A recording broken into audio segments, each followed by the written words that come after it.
Okay, so let's pick up where we left off last time. And we get through some of the introductory stuff, and then we can start talking about encryption algorithms and bits and crap like that. So we saw this last time. We were talking about one of the weaknesses of cryptocurrencies, if you call it a weakness.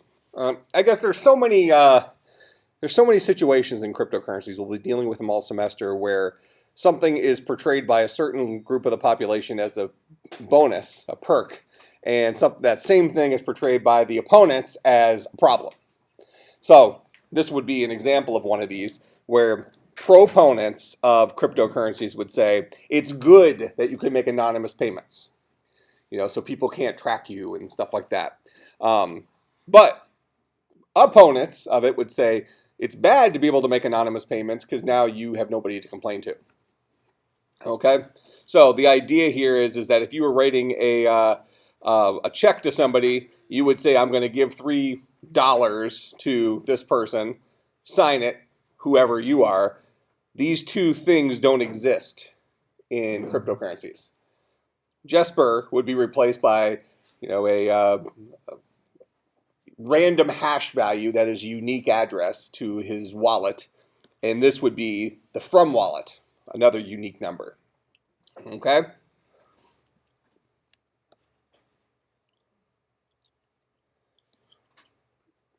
I don't know if I want to talk about this now. Sure. Okay, so, and I'm going to actually insert a slide here that talks about this in a little bit different way.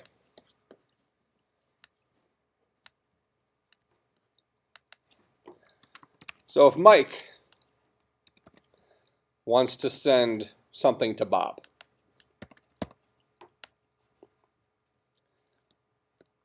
Mike is going to Mike's going to add to the current block a request. That request would be something like send to, theory coins is what we're calling them, to Bob. Now, the reality is this isn't Mike. This is unique address 12345. And this isn't Bob. This is unique address 6789. There. All right. So now we're going to say 12345 wants to send 2 theory coins to 6789. All right. This request is made. This has not happened yet. Why hasn't it happened yet? It hasn't happened yet because, I think we mentioned this last time, there's this thing called the blockchain. We talked about the blockchain at all last time? Yeah. Okay.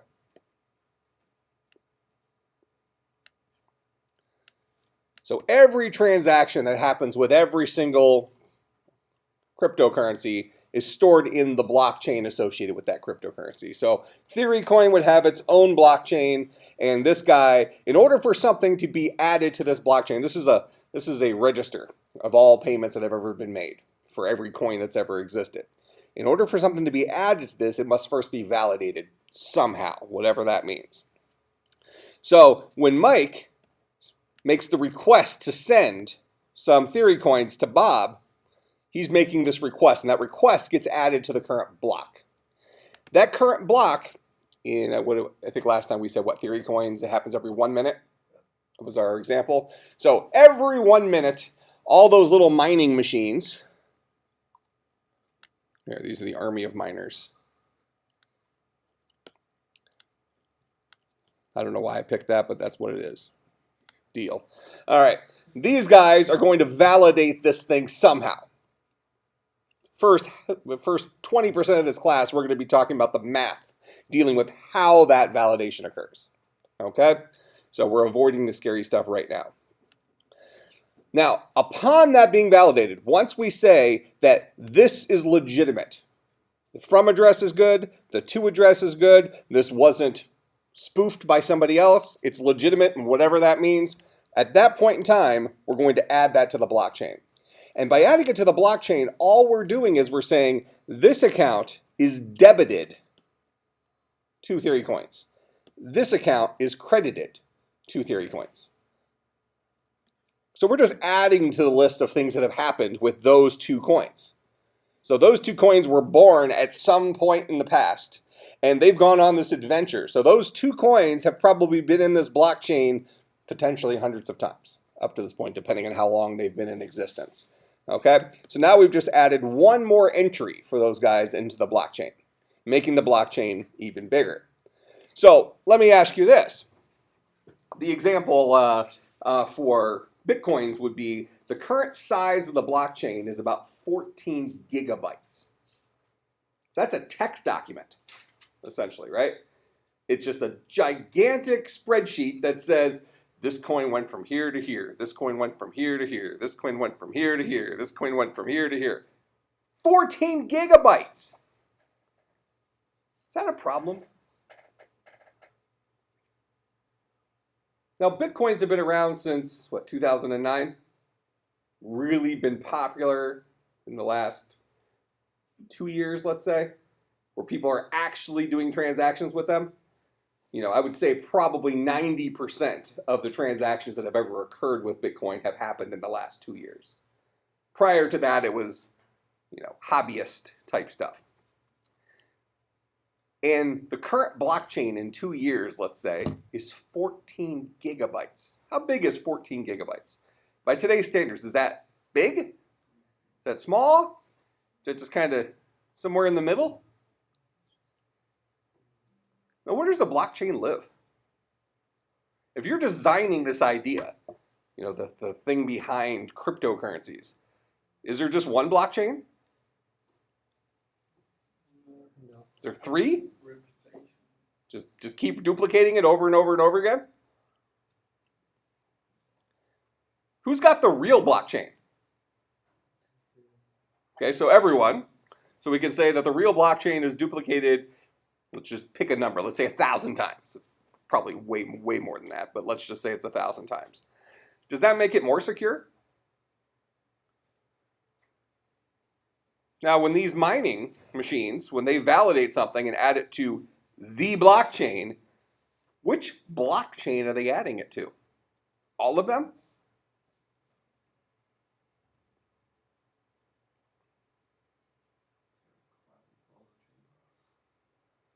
Say, is there a cloud blockchain? Well, what would be the problem with that? If the entire Bitcoin ledger existed on, some random dude's Dropbox. If Dropbox has some outages or decides they want to go rewrite the blockchain, that becomes a problem, right? How do we secure something that is literally, this one thing here defines where every single, in this case, theory coin is at any point in time. All of them. If for some reason this was eradicated off the web, in whatever way it's on there, if this disappeared, no theory coins, gone, 0, nobody has them. Doesn't matter how many billions of them have been created up to that point, they're gone. So we can't lose the blockchain. Now, if we absolutely can't lose it, does it make sense for it to only be in one place? No, definitely have to have it in more than one place, right? Now, we also don't want it to get corrupt. Well, so now let's say we duplicated it in our example 1,000 times. Let's just use this room as an example. Every single one of you has a copy of the blockchain. And this particular, let's just say by sheer chance, the last block, the 1 minute little thing, this was the only transaction that occurred in that block. Okay? And it's been validated by the mining machines somehow, whatever that means. And now that transaction has been validated, now needs to get added to the blockchain. Now all of us have a copy of the blockchain, correct? We now need to have our copy updated with that transaction. Well, how does this happen?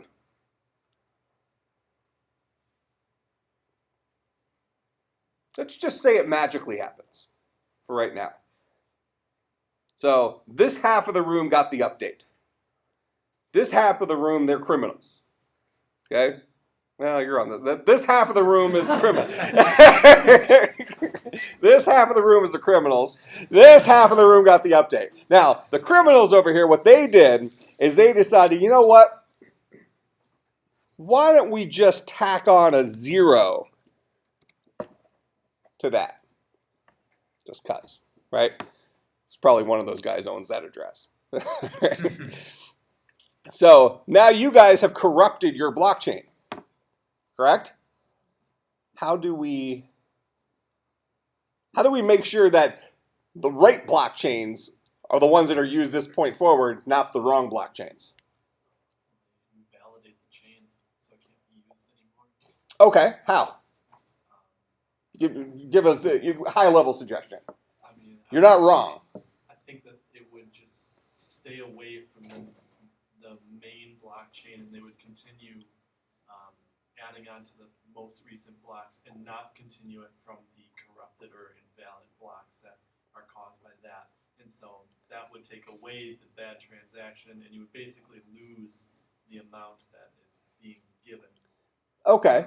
How do we know then? So let's say it's just Steve that's the criminal. The rest of these guys, they were legit. So you were the one that cheated. You updated your blockchain to say 20 theory coins and, 20 theory coins just happened. Okay, so you've rewritten it. So now you have a faulty blockchain. Well, if I have under the 51%, then it's not going to matter because the validations are going to correct it. But if I have 51% of the total mining power, then it won't matter for them to try to not validate it because I already validated 51% of it. Okay. So those two kind of merge together. The idea is the blockchain needs to be validated. Okay. With Bitcoin, usually a single transaction has to be validated 6 times.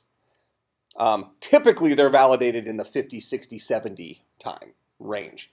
6 times is when it gets added to the blockchain. If I try to send money to Steve, Bitcoins to Steve or Theory coins to Steve, by Bitcoin's rules, once it's been validated 6 times, that transaction, once it's been added to 6 different blockchains, it has left my account and added to another account. That doesn't mean it can't be reversed if it, for some reason, in the future gets invalidated, but that's enough for us to make that transaction. The idea is that probably very, very rarely is there ever going to be a problem after 6 validations.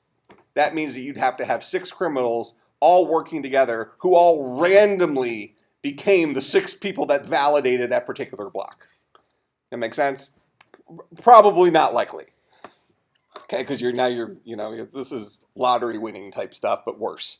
Okay, but the punchline is if you go and look at an old transaction on the blockchain, we'll look at it at some point here, but a lot of times you'll see that a specific transaction may have been validated 57 times. Now, from the person who was the sender and the person who was the receiver, after it was validated 6 times, they would have seen the money show up in there. That's when it got added to the official blockchain. The official blockchain, whatever that means. But validations are still occurring. So with your example of the 51% attack, which I think I have somewhere in here, and we're not going to go into too much detail with it right now, but the idea is that if the rest of the world is 49% of the blockchain mining power or whatever, and he has 51% of it, his 51 beats your 49. Think of it like of somebody like Apple stock. So let's say somebody owns 51% of Apple, and they say they want X to happen, and the other 49% of the people say they want Y to happen. Who wins? X, because he had the most votes, right? Now, if that one person had 49% of the votes and the other 51% were made up of 150 different people, those 150 people need to agree to put all their votes together to beat that one guy, right? Okay, so now we have some, as long as one person, we're going to replace person with pools at some point, but as long as one person doesn't have over 51% or have 51% of the mining power, the blockchain should be protected. Now, even if you had 51%, are things going to start looking kind of fishy? If you say everything's cool and everyone else is saying something's not cool. So at the very least, it's going to start causing some investigation, right? Okay, so the blockchain exists over and over and over and over again. It's not like a specific number of times. It's decentralized. Everybody has the blockchain. When we talk about wallets, you can actually have a wallet downloaded on your computer, and so you actually, your wallet lives on your computer. You get the unique unique address here on your computer, but the actual blockchain gets downloaded to your computer, because that wallet, it's not going out to the internet looking to see where your money is. It's just checking the hard drive, and as long as it has the current version of the blockchain, it says, okay, I know my address, I know my phone number, what coins belong to me? So it just goes through and it calculates all the ones that were added, all the ones that were subtracted, and you finally get a final number. This is what's left. That's your current balance. Okay? That can all happen on your computer. Similarly, if you use a web-based wallet, they're managing the blockchain for that particular wallet, and the same exact thing is occurring. But the point is that the blockchain exists over and over and over and over again, and it's a peer-to-peer network that exists for any of these cryptocurrencies. And all of these different blockchains have to agree with each other, at least enough of them for something to actually be permanent. Otherwise, you can roll back to the last working version. Okay, so all this stuff is basically what we just said. This is just more mathy looking.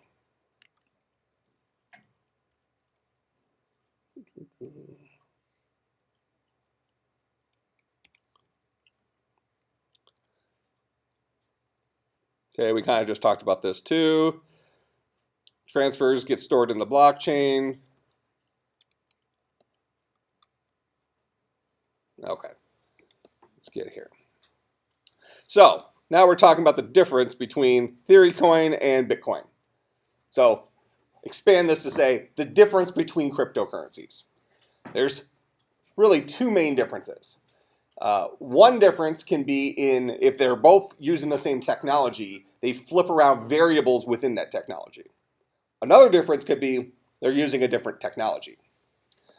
So as an example, in this case, both of these guys are using Sha-256. So Theory coin and Bitcoin in this case are both using this encryption algorithm called Sha-256, which we're going to be talking quite a bit about. All right, now, with Bitcoins, a new block occurs every 10 minutes. Notice the little thing, about every 10 minutes, right? Now, why is that? So let's kind of talk about that for a second.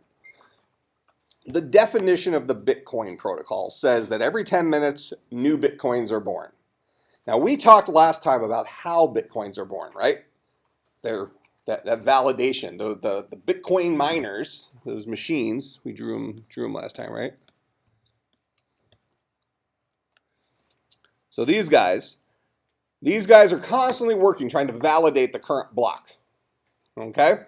Now, when a block is finally validated, let's say, and the new Bitcoins are born, that should happen in about 10 minutes. Now, every 14 days, they take an average of all the time that all the blocks during the past 14 days took.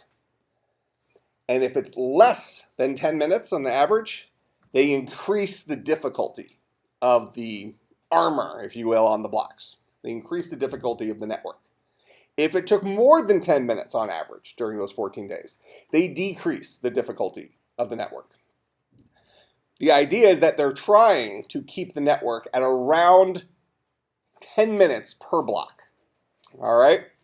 Now, to kind of back up a little bit and talk about how those blocks are cracked, again at the high level, it's not solving a math problem. It's guessing at a key code for a door. So let's say you walk up to one of those garage doors that has the buttons on the outside, and usually they're what, four-digit codes? How many four-digit codes are there on a keypad? Bunch, right? Okay, you can do the math for it. So how long would it take you to stand there and hack into somebody's garage by just typing in numbers? Well, you might do it on the first guess, right? You might luck out. Or how would you go about doing it? Let's say you're trying to break into somebody's garage. How would you go about doing this, Steve? We decide you're the criminal, right? Just start pressing random buttons. Well, you'd probably pick some things that you think seem obvious, right? Yeah. 1, 2, 3, 4. Maybe the ones down the middle. The house number. Yeah, the house number. You know, just some patterns that you think might seem reasonable. But let's just assume that you're a computer now. So you're going to do what's called a brute force attack. You're going to literally try every single 4-digit code that you can do. 0, 0, 0, 0, 0, 0, 0, 1, 0, 0, 0, 2, blah, blah, blah, until you finally hit, right? Hit the lottery. Now, it might be the very last code you try. It might be the very first code you try. It might be somewhere in the middle. Same thing goes with how blocks are validated with these miners. You might have the weakest mining equipment on the entire network, but the moons might align for you. Okay? And your first guess happened to just be dead on, and you get all the bitcoins for that little 10-minute period. I mean, the chances of that happening are so small, but it is possible. Having more power doesn't necessarily guarantee victory. Mining power is really measured in terms of the number of guesses per second. Okay? So if you have a machine that can make one guess every second, and you just happen to guess right first, that means you did something that's supposed to take on average 10 minutes in 1 second. Right? As opposed to these machines that can do, 2,000 guesses per second. Well, they're guessing 2,000 times faster than you are. Chances are they're going to be right before you are. Correct? Okay. Well, now, on top of that, you can go and look at some interesting things. And this is some stuff we're going to talk about this semester. If you are writing the algorithm for guessing, couldn't somebody come up with an interesting way of guessing that maybe, kind of goes against the grain, gives them a better chance of guessing right? So let's say all of us in this room are trying to break into the same garage. Well, different garages, but same code. Okay? And we all are going down the exact same list of codes. Who's going to win? Kind of whoever's just typing in the codes a little faster than the person before them? Okay. Well, what if one of you decides to go against the grain? Maybe you decide you're going to go down the list backwards. Now, have you guaranteed yourself that you're going to win now? You may have just taken it might be a bad suggestion. Now you're going the other direction, and maybe the code's actually in the first half. Okay? But at the very least, you kind of going against the grain, you've given yourself the opportunity to be a little different than everybody else, and maybe you'll get lucky sometimes. Something like that. So there's actually some opportunities with various mining equipment, the way that they solve these problems. And we'll talk about ASICs and application-specific integrated circuits and how they can solve these problems and how not all the chips are made the same. But there's all sorts of interesting, fun stuff that you can do in there.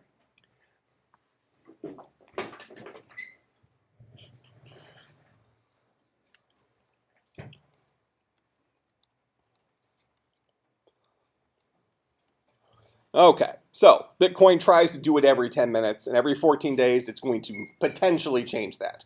Historically, over the last, let's say, year and a half, every 14 days it gets a little harder. We can go here, I'll even tell you what the current metrics are.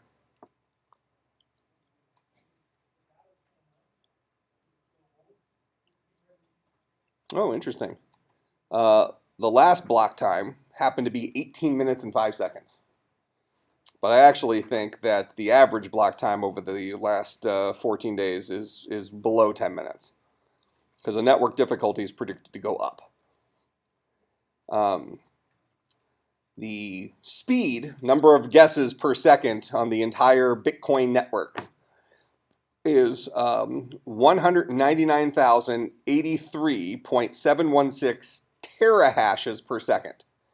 So hash per second would be one guess. A kilohash per second would be 1,000 guesses. 1,024 guesses. A megahash per second would be 1,024 times 1,024 guesses. A gigahash per second would be 1,024 times 1,024 times 1,024 guesses per second. A terahash per second is 1,024 times 1,024 times 1,024 times 1,024. Is that right? 4.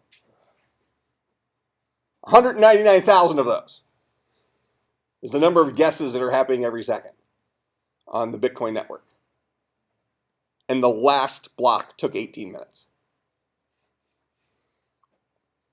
This actually represents a problem we're going to talk about on the Bitcoin network and why some of these other altcoins exist.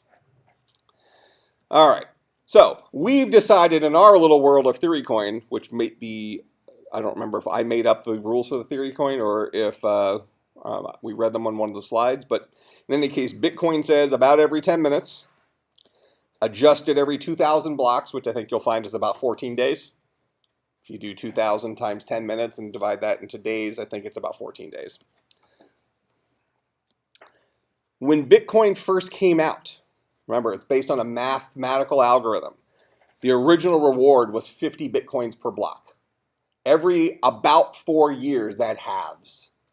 So since Bitcoins first came out, we're actually just over the 4-year period now. We've been at 25 Bitcoins for about a year now, almost a year, 8 months. So now the reward every 10 minutes is 25 Bitcoins. In 4 more years, it'll be 12.5 Bitcoins, so on and so forth.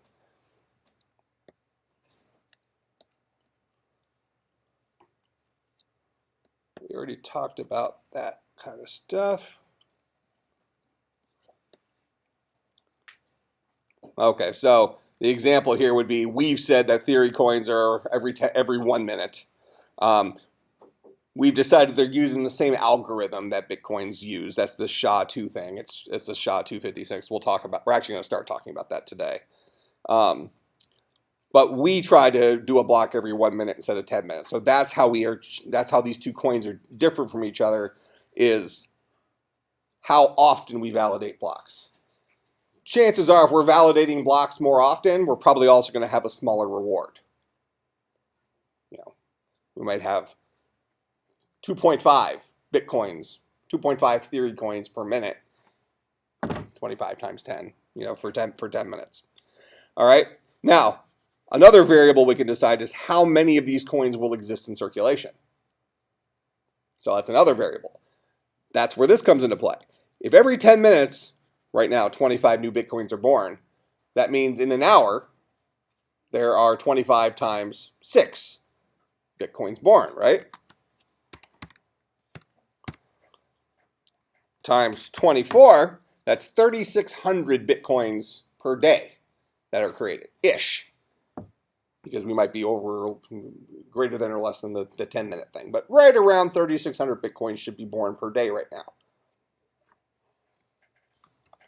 Per week, 25,200 Bitcoins. So on and so forth. So that number, the reward, dictates how much of this currency is in circulation. And the amount of currency we have in circulation has something to do with the value for that currency, right? So if we go into, as an example, if we go into a McDonald's, we talked last time about the Big Mac for the economy thing. If you go into a McDonald's and you're going to buy a Big Mac with US dollars, it's what, right now it's like $4. I think that's about what a Big Mac runs, is about $4. Well, what if we go into a Big Mac in Mexico City? We buy a Big Mac in Mexico City. We're using pesos. How many pesos is a Big Mac? More than 4, right? A lot more pesos in circulation. Their baseline currency has more of those. It's almost like not quite our penny, but maybe like our dime or something like that. So it'll be roughly equivalent to $4 US-ish, but a lot more of those things. So we do have to consider that when we deal with prices of things.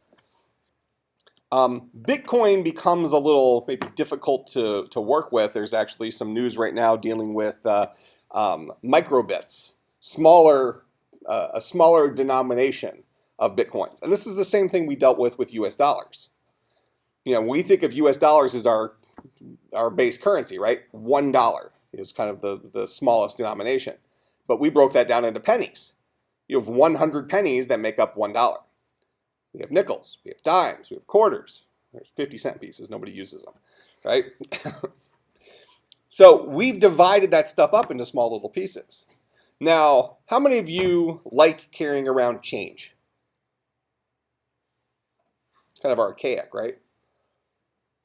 So like if you're at a McDonald's and you pay in cash and they give you back, let's say you buy a Big Mac and after tax and everything, your bill is $4.87. So you got 13 cents in coins as part of your change, right? Whatever you give them. This is the Amish gold bullion. Okay. Well, what do we do with that 13 cents? A lot of us might just throw it in that little penny jar thing there, right? Or how many of you have the little thing in your car? The little container in your car, you just toss coins in. And at some point when you need a quarter for a parking meter or something like that, you start digging through and you start finding all these other things that have found their way into that little container. You have gum wrappers and receipts. Sometimes you find, I find pins. Like when you buy a shirt or something, so there's weapons in there. So it can be kind of a dangerous endeavor. But generally speaking, do we like using physical coins? Generally speaking, no. We've moved away from that, right? How many of you like using dollars, paper money? We've even started moving away from that, haven't we? I mean, wouldn't you say that more often than not, people prefer to slide a card? If you want to use a card like it's paper money, use a debit card, right? I mean, that spends like cash. Since you don't have to worry about a credit card bill, it just comes out of your account. And if you didn't have enough money in your account, then somebody screams at you, correct? So that's the direction that we seem to be going. We like that convenience. So from that perspective, a cryptocurrency, a digital currency, seems to make some sense, that we're not carrying around physical items. In fact, there is no physicality to cryptocurrencies. There isn't a coin. There's no such thing as a theory coin or a Bitcoin. They don't exist. All that exists is a blockchain, a document that says they exist. But they're not actually there. So you're buying stuff with smoke and mirrors. But isn't that almost true to how we spend money today? You just watch your bank account go up and down. Probably down more than up.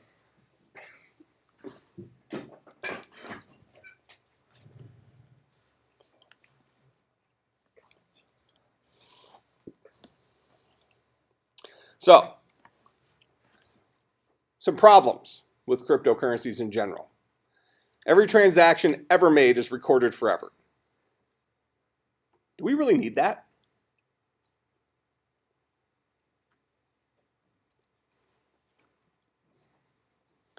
We pull US dollars out of circulation more often than we actually probably assume. US dollars actually rarely live in circulation longer than 2 years. A single US dollar. But let's say it didn't. Let's say they lived forever, kind of like cryptocurrencies do. And let's say somebody bought a car in 1960 with some US dollars. And that same US dollar happens to be floating around today, and somebody buys a Big Mac with some of those US dollars, right? Do we really need to know about that car that was purchased 60 years ago? Stolen. If the car was stolen? Well, we need to know about the car, but do we really need to know that this particular dollar bill was spent on that car 60 years ago?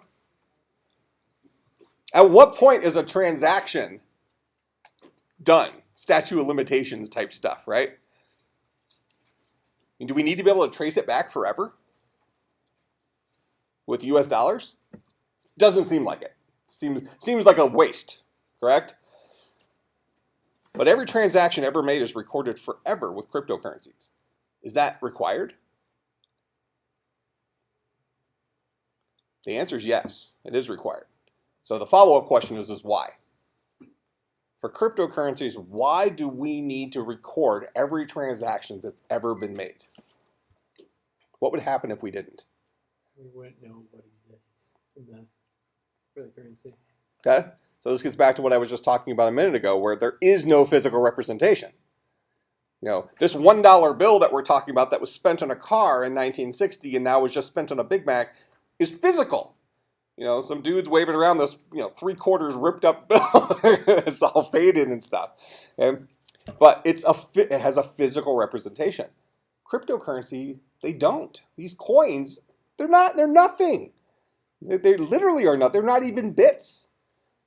That record, that ledger that lists every transaction that's ever occurred, that dictates where coins currently live, where the nothingness is. Okay? If we didn't record all of them, then we couldn't follow the lineage of an individual coin to where it is today. The coin gets lost because we start tracking the coin at birth. Does that make sense?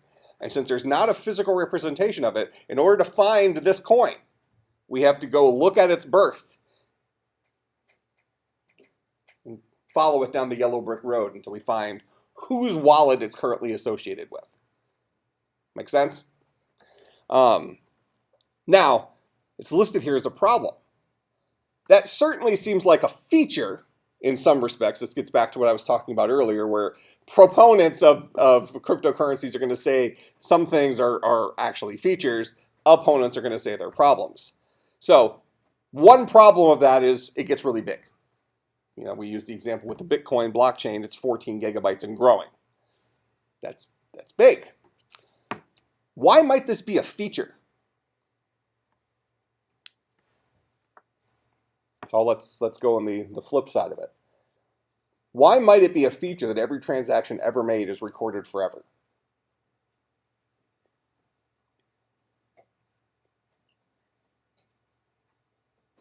There's no way to create money or create inflation in the Bitcoin.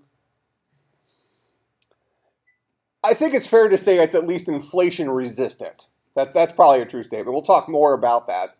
Not what I'm looking for.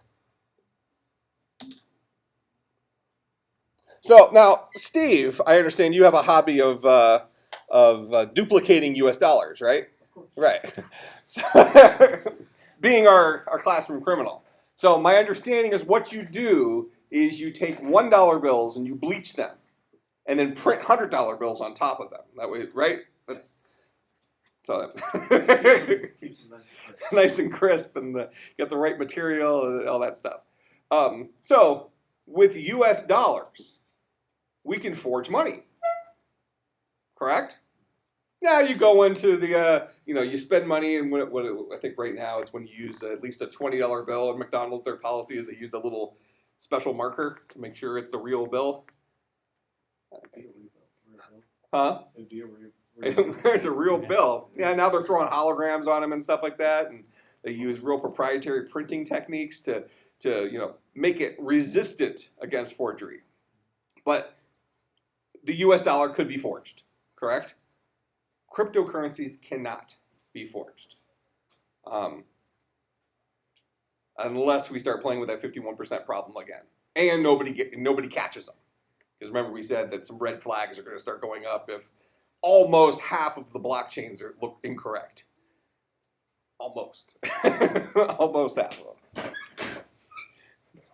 So, one of the benefits of recording every transaction ever made is that forgery is really impossible. I think it's fair to say it's nearly impossible. Leave a little room for error in there. So one thing that they're saying here for a possible solution is use a new identity for each transaction. But what does that even mean? You're still tracking it. You're still tracking every coin. So it doesn't really solve our problem of the thing getting too large. Well, so they're saying if you do it this way, where you have multiple blockchains. So everything is actually still recorded, but it's recorded in various documents. Kind of maybe you have one blockchain per week, as a quick little example. So not one document gets too large. And then what you do is you just go back and you hop from one document to another, to another, to another. As I see it, that's actually problematic in and of itself. More pieces, more probability you're going to lose something, more working parts. I'd rather protect, I'd rather protect a single building than a whole bunch of little houses, like a skyscraper than, 500 houses. At least I can just put everybody in one spot. Now, some of the altcoins we're going to talk about actually have some of this stuff built into it. So getting back to this idea of how do coins differ from each other, some altcoins introduce new ideas that are supposedly upgrades to Bitcoin. Certain things that work better than the original idea. Okay?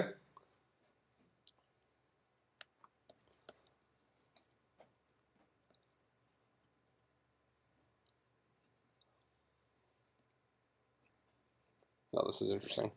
Okay, so this comes down to the mining devices. So this is one of the encryption algorithms. So this is somebody's Bitcoin address, and apparently they stole. Actually, probably not a Bitcoin address. This must be a different coin, whatever KR stands for a coin. That use DSA as their encryption algorithm rather than SHA-256. So this unique wallet address stole a bunch of these coins because of a bug in Java on Android devices. Random number generator in that. Okay, so the software actually had a bug in it, so the coin was based on something that was hackable. So we do have an issue with the technology behind these coins. The proponents of cryptocurrencies say that, it's good that it's a decentralized currency and governments can't control its creation and stuff like that. But instead of the government, we're putting math algorithms in charge. And who made the math algorithms? People, right? And if you've had Dr. Locklear's 150 class, what percent of software has bugs?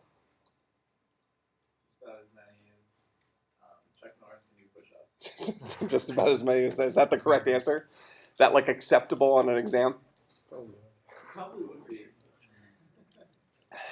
It probably would be, actually. You find someone in 150 and get them to put that as their answer. So, can you say with absolute certainty? So we haven't even introduced the SHA-256 algorithm yet, but I've discussed it several times. That's what Bitcoin uses, and that's what everybody seems to be using. So given that, can we say with 100% certainty that algorithm has no bugs in it? That there isn't some sort of backdoor? Absolutely not. What if Bitcoins took over and became the worldwide currency, single currency for the entire world? And then all of a sudden we find a little bug.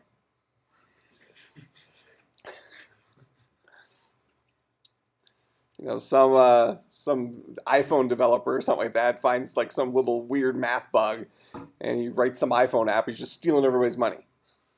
The next Angry Birds version just sits there and it just mines people's wallets.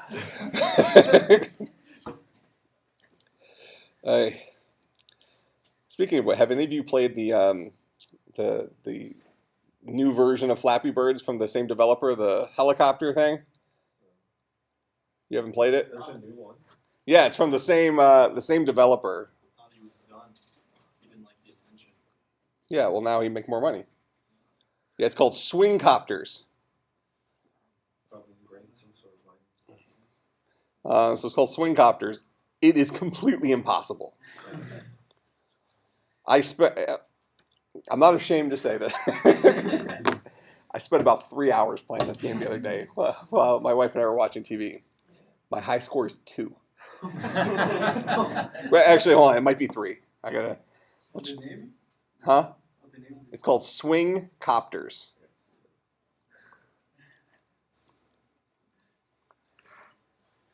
So can you still see the starting point from there? Oh, I mean, it's ridiculous. Yeah, my high score is 3 actually. I think I actually like started yelling when that happened. And it's like impossible. You hit the buttons, and this little dude, he swings back and forth on the screen, and every single time you hit it, he changes directions. And you have to get through the pipes as you're going upwards. But huh? I just got straight. I just got an 8. So close to 4. Get it faster. It's hard, isn't it? It's really hard. Just trust me.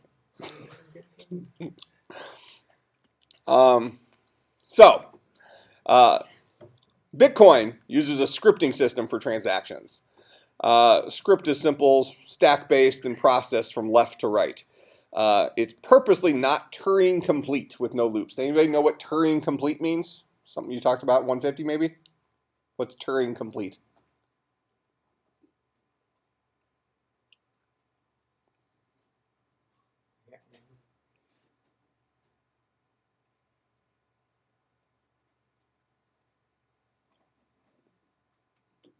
What's a Turing machine? Throw a little old school computer science in here.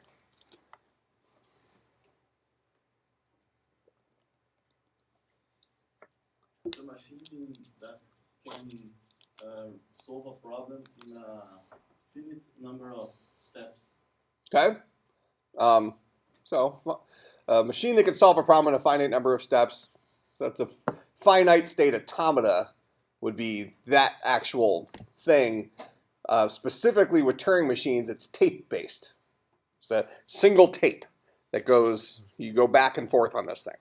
Okay? Each position is the state you were just in. What would Turing complete mean?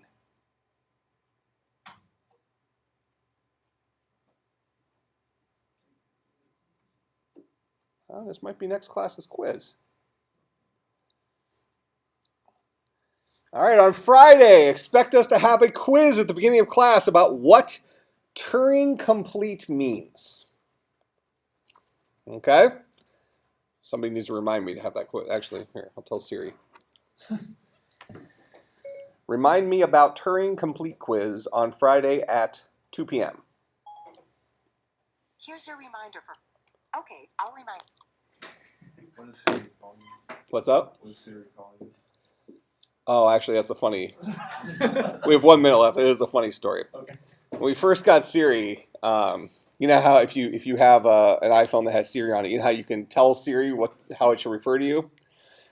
Well, I usually don't like look into some of that stuff, so I never told Siri how to refer to me.